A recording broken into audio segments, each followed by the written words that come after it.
Yo escribí Mi Buenos Aires herido y David Viñas estuvo en la presentación y escribió una presentación que yo perdí, un texto que perdí, donde decía que yo tenía una visión de la ciudad de tipo que está a nivel de tierra, que camina por la ciudad.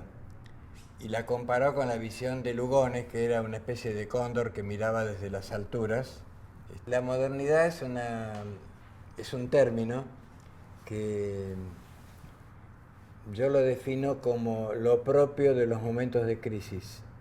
Es decir, la búsqueda de cambios que se producen cuando los cambios son evidentes. Por ejemplo, cuando era la guerra del 14, los neoplasticistas inventaron la revista de Style y empezaron a descubrir que necesitaban un nuevo lenguaje para pintar y para hacer arquitectura.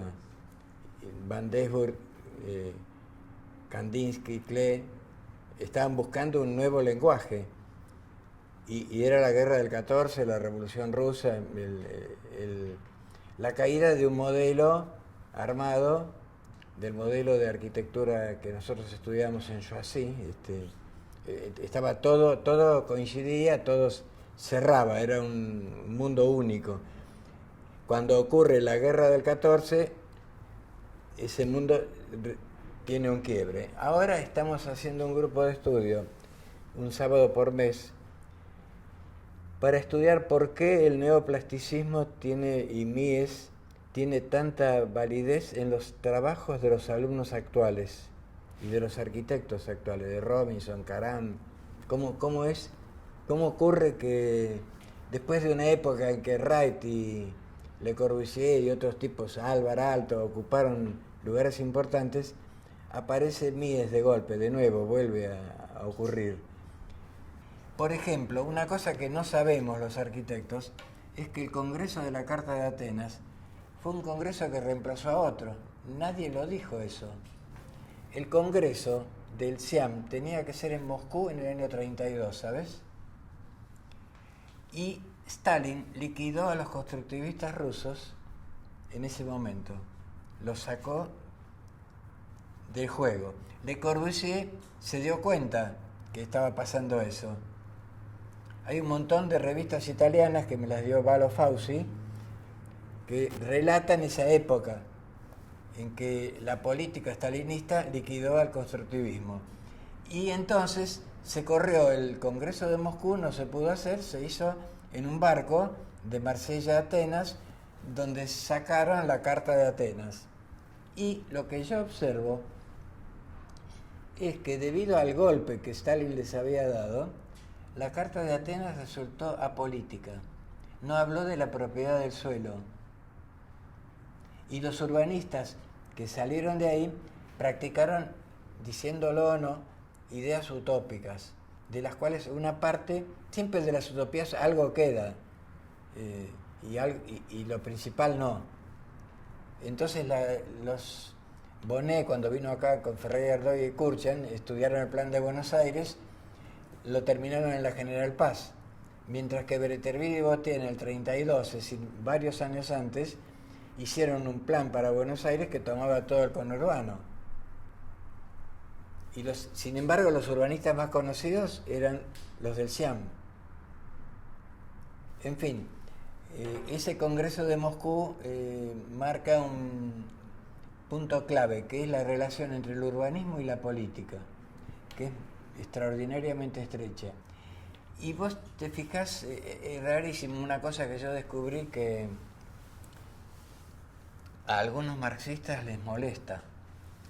En El Capital, Marx define la mercancía y dice que es todo objeto que suple o que cubre una necesidad, ya sea del estómago o de la fantasía, dice Marx en El Capital. Y vos te fijás en las ediciones soviéticas del Capital y la palabra fantasía, esa parte la sacaron. Yo conté eso en unas reuniones del Umbral y había alguien que era del PC que se molestó, porque se molestan, porque la idea materialista era una idea en que la fantasía era una cosa burguesa, que no entraba, que era estar perdiendo el tiempo pensando en la fantasía. Y fíjate que Marx, que era muy prolijo como los alemanes, dijo que cubre necesidades, ya sea del estómago o de la fantasía. Página 1 del Capital de Marx. Yo fui a Cuba a trabajar, a la Revolución Cubana, ¿viste? Agarré todo, había una crisis de los cohetes, era un lugar peligrosísimo, tenía una hija de 10 meses y me fui a trabajar a Cuba. ¿Entendés? Y bueno, ahí me encontré con el Mono Vivanco, estuve un año en Santiago de Cuba, fue genial, corté caña, jugué al fútbol, hice de todo. Estaba metido en esa cosa. Pero yo la veo, me parece que la actitud de la juventud actual tiene, por un lado, su razón de ser y es muy sólida, porque el tema de la fantasía lo saben manejar, entra. Y yo me acuerdo que en el año 50 una ciudad era un teorema. Había que hacer una unidad vecinal, entonces la unidad vecinal tenía 4.000 habitantes, 12 metros cuadrados de panadería, 5 de farmacia. Era un programa escrito como si se supiera cómo iba a ser el futuro. Y la verdad es que Nancy dice, y yo digo, y Clorindo Testa también me lo dijo, que los arquitectos éramos especies de adivinos, porque dibujábamos suponiendo que el futuro iba a ocurrir dentro de esos lugares que hacíamos, de esa manera y todo. Y la verdad es que no es así, que nosotros no podemos controlar ahora el uso que se va a hacer de los lugares que hacemos, que los programas no se pueden escribir con números exactos porque nunca se pudieron escribir. Cuando se hacían los grandes conjuntos, uno que hizo Solsona con Golden, Beriot, que hicieron entre tres ahí por el camino de cintura, lo llamaban a Pradial, que estudiaba los parques, los tipos de árboles y todo esto, y la empresa constructora cobraba el último certificado y no plantaba nunca ningún árbol. Y el centro comercial lo construían, Solsona lo hizo con un techo inclinado, porque el programa pedía 30.000 metros cuadrados de centro comercial. Pero ¿qué había? 10 años después había una panadería de 15 metros, el resto era un basural. El tema de la vivienda, nosotros en el Chaco con Rodolfo Livingston lo transformamos, y creo que no quedó claro eso, que el tema de la vivienda obrera, la estudiamos de esta manera. Trajimos alumnos del Chaco a Buenos Aires, se fueron a dormir a una casa del hermano de Rodolfo, y les dimos como trabajo salir a las 7 de la mañana, ir a Carupá y seguir un día de vida de un obrero de Carupá. Ver por dónde se movía, seguirlo, fotografiarlo, recorrer todo. Ir a las torres de Belgrano y seguir un día de vida de un bacán de Belgrano. Ir a un tipo de clase media, a Flores, y seguirlo también. Y descubrimos que la vivienda de un tipo es toda la ciudad, es el barrio y la ciudad.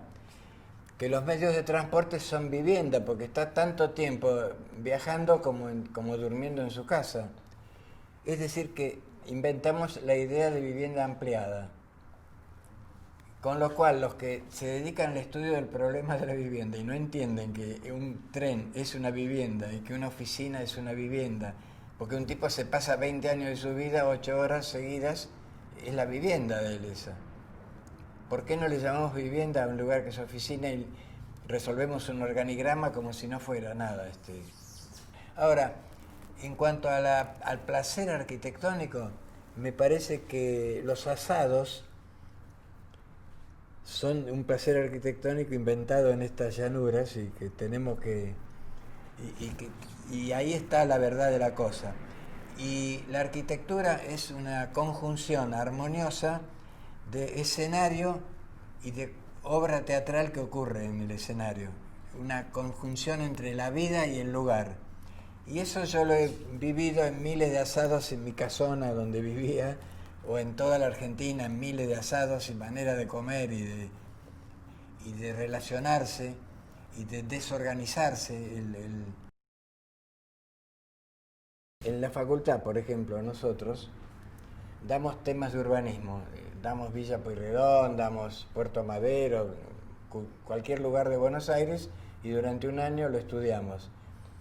Pero no podemos nunca partir del estudio de la propiedad privada del suelo urbano. Lo veamos, no hablamos de eso, no averiguamos de quién es, quién hace los negocios y todo eso. Y esa es una trampa que hacemos para poder practicar un proyecto utópico. Cuando hay una parrilla ferroviaria es utópico porque todavía no está claro quién se va a quedar con los terrenos, y entonces se hace un parque que después se llena de torres y el parque se cerca con una reja. Es decir, hay una relación entre el poder concentrado del mundo bélico financiero, como lo llama Horacio González en un artículo. El mundo bélico financiero tiene un poder que nunca tuvo, por el desarrollo tecnológico, por el internet, por las comunicaciones, por las maneras que hay de ocultar cosas. Cuando yo estudiaba y te daban una oficina, te daban un organigrama y vos ponías lugares, no pensabas que el tipo vivía ahí. Y si ponemos el tipo en un sótano, no pensábamos que lo metíamos 20 años en un sótano a un tipo 8 horas por día. Lo poníamos. ¿Y cuántos metros cuadrados tenía que haber en un centro comercial? Y cómo teníamos una clave en la época de las Newtowns británicas, ¿viste? Que los ingleses ganaron, los socialistas le ganaron a Churchill la elección de Clement Attlee. Entraron los laboristas a gobernar, hicieron el Ministerio de Planificación, ¿no? Que era una idea socialista, y hicieron las Newtowns, que eran perfectas. Los chicos para ir a la escuela no tenían que cruzar calles, eran verdes, tenían el verde que tenían todo lo que tenían que tener, y los jóvenes se iban todos a Londres a escuchar a los Beatles, o a Manchester, a Liverpool, ¿no? Es decir, descubrieron que hay una cosa que tenía la vida urbana, que tenía que ver con el ruido, el intercambio, y que no es cuestión de hacer un programa prolijo para conseguir el éxito. Los programas se fueron al demonio, el racionalismo empezó a perder terreno. Y ahí aparece en filosofía la idea de los filósofos, de una filosofía abierta, que tenga un racionalismo nuevo, que sea capaz de estudiar también lo irracional del lado de la razón. Eso lo dice Aldo Gargani en un libro que se llama Crisis de la Razón, que lo tradujo mi hermano. Y hay un tipo que se llama Franco Rela, que escribe sobre arquitectura.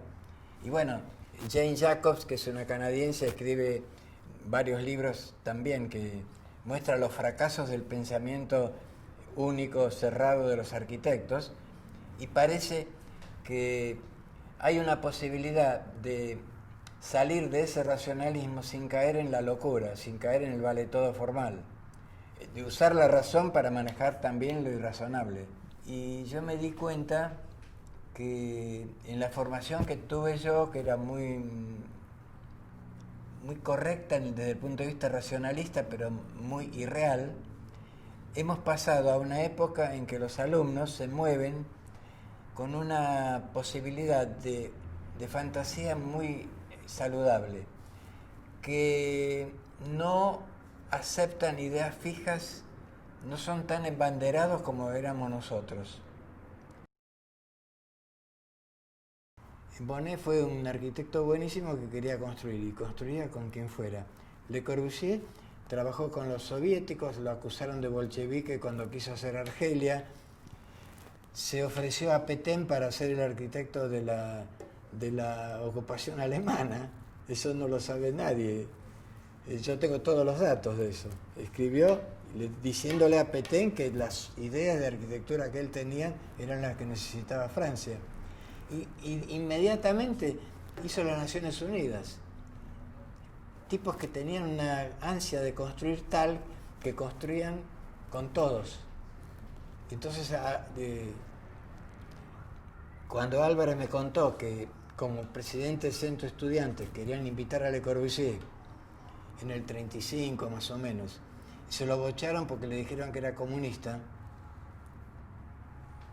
y entonces tuvieron que invitar a Perret, que vino. Perret vino acá por eso. La arquitectura de Salmona me gustó muchísimo. El ladrillo, como lo trabajó en un lugar circular que había, con gran cuidado por la materialidad, y relacionada con toda la arquitectura popular, que la arquitectura de los albañiles italianos, esta casa cuando se hizo en el año 15, tenía unas banderolas, pero esto estaba cerrado. Cuando yo hice esta obra, empezamos a picar y encontramos que lo que yo quería poner ya estaba, era la banderola para que se ventile por arriba. Es decir, que era una arquitectura de Palladio, que yo la vi allá en Italia, y que los albañiles italianos hicieron durante años acá.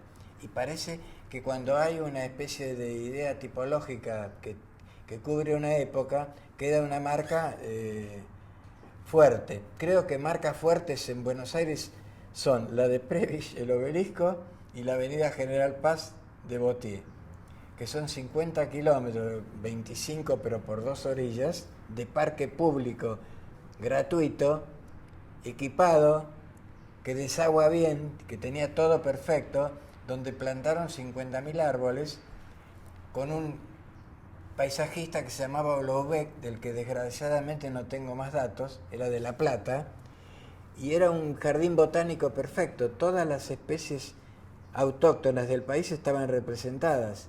Y Vladimiro Acosta tenía un taller que se formó porque lo invitamos nosotros. Sabés que Vladimiro no estaba en la facultad. En el año 56 hubo una huelga de 9 meses, un cese. Lo hicimos nosotros, yo era alumno, me faltaba un año. Lo pinchaban a Acosta para que hablara del tema estético, porque Acosta en Europa había sido escenógrafo. Había hecho escenografías de un cine de Murnau, que es un cineasta conocidísimo. Es decir, tenía una formación estética extraordinaria y en arquitectura no quería decir ni una palabra de eso. Él corregía que se ventilara bien, que estuviera bien orientado.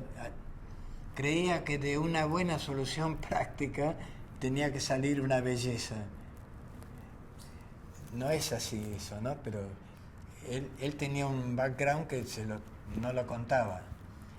Y era muy escueto, no le gustaba hacer farolero, ¿no?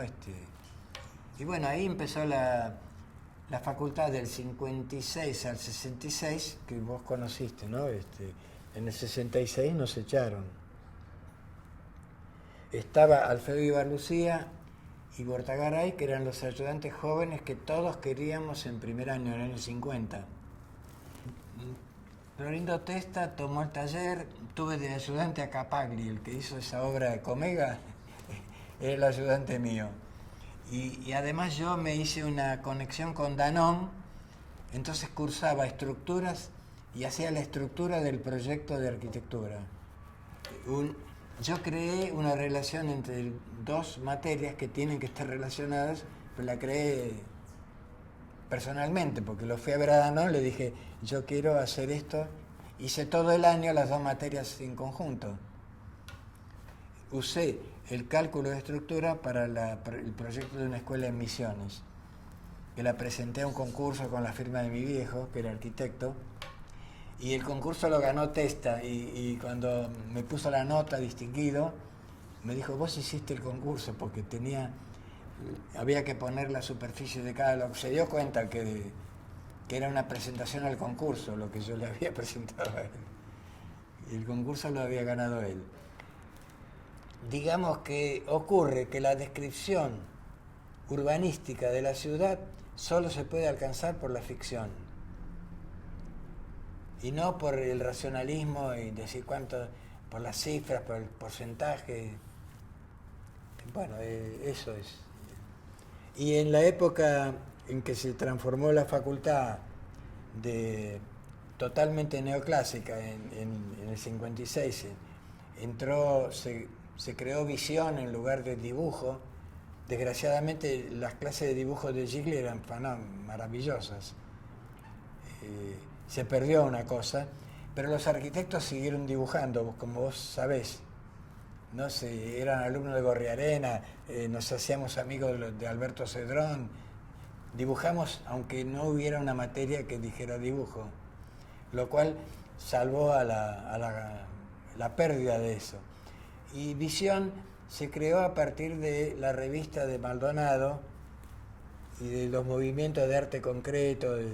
Maldonado fue un poco del Partido Comunista, pero lo echaron o se fue enseguida. Esto lo contó él. Y fue un tipo que nos hizo conocer el movimiento moderno con más profundidad a los que estábamos estudiando en el año 50. Todos sabíamos eso. Era una mezcla de neoclasicismo con el movimiento moderno. Desde que vino Le Corbusier y lo escuchó Sacriste, ya había una línea.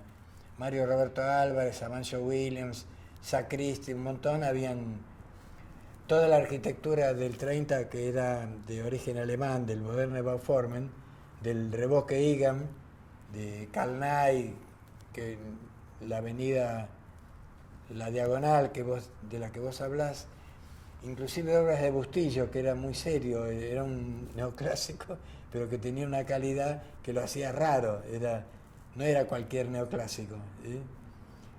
Y el moderno en la Argentina llegó más lento que en Brasil. En Brasil, Niemeyer hizo el Ministerio de Salud, enseguida. El Ministerio de Educación. El Ministerio de Educación y Salud, ¿no? Con la doble altura, el viento que pasaba abajo. Niemeyer tomó manija, Lucio Costa, mientras que acá todo estuvo mucho más retenido, hasta la época de Solsona, Katzenstein, en los 60, Bortagaray, ¿no?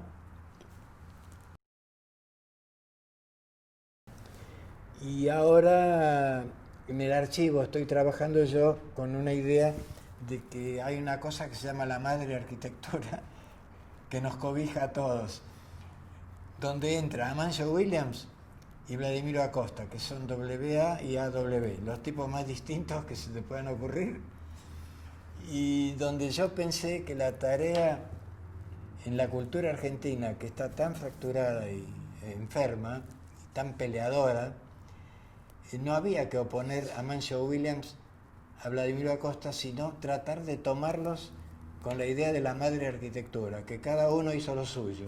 Yo antes ya te dije que la modernidad que yo siento más auténtica es la que tiene que ver con lo popular, porque en el nacimiento de las vanguardias fue el arte africano, el arte infantil revalorado, el arte de los locos también revalorado, de todo lo que parecía ingenuo e inocente, como un refrescante para algo que se había hecho canónico y cerrado, que era el clasicismo. Ahí hay una... Cuchi Leguizamón es un salteño, que escribió una chacarera que se llama Chacarera Cubista, y que él cuenta que la hizo pensando en un dibujo de Picasso que tiene un perfil doble que se fragmenta, como una imagen fugitiva, en que la mano izquierda toca una cosa y la derecha toca otra, y entonces me lo contó mi hijo, me lo mostró acá a Cuchi Leguizamón tocando la chacarera cubista.